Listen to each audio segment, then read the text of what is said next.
So this is a spot that you come to. This is kind of a structure you put up real quick one day. You want to talk about that as far as for the survivalists on the people watching this? Survivalists? Yeah, you know. That's a bad word, right? I guess nowadays, that dickhead up in PA. Well, I mean, we're not very far from the AT, so I found a spot with one of my Marine buddies a while back, buddy Ryan. So we'll come out here. It's convenient. I mean, it's not that far. Only a mile or two in, so we're down this little wash. We have stream here, so we have fresh water. We built a fire pit and built this A-frame. And the idiot that I am, I forgot to bring the right size tarp. So I have a bunch of these like cheap camouflage tarps, right? Miscellaneous sizes, and I grabbed the wrong one. Because I just leave this A-frame that we built with 550 cord, I just leave it erected all the time. And then me and Ryan will come out here and we'll build a fire and make dinner and camp out at night or two.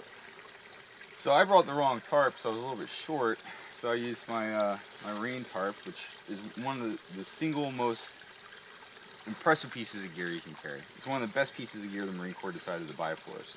Because unlike a poncho, it's a solid sheet. It snaps in together. You can button it together. I mean, there's all kinds of information out there about the tarp, but I generally always carry 2 Marine Corps tarps, and I generally don't carry one of these civilian, you know, regular tarps. So with this for a shelter, and then the other one is ground cloth, you know, I have a package that weighs like, I don't know, maybe 2 pounds, and I can build a waterproof overhead, and then a moisture-resistant ground cloth works out well that way for me. So between field tarps and then bungees, you can build a pretty simple shelter pretty easy, right? My thing is, if I didn't feel, I could have taken my A-frame down and built a different structure here, but we got in kind of late yesterday anyway. I didn't feel like messing around with it too much. So I just threw my tarp over, and then I had a little bit of a dead space like right here, so I just filled that dead space with my tarp. Yeah, that's enough for 2 guys in there. Yeah, there's plenty of room. So what I'll do is, me and Ryan will put our packs either at the face here, or all the way in the back. So we'll put our rucks, so our rucks are covered up too. But you can have plenty of room for 2 grown men in there, you know. So it works out well. It's a little bit nicer with the larger tarp.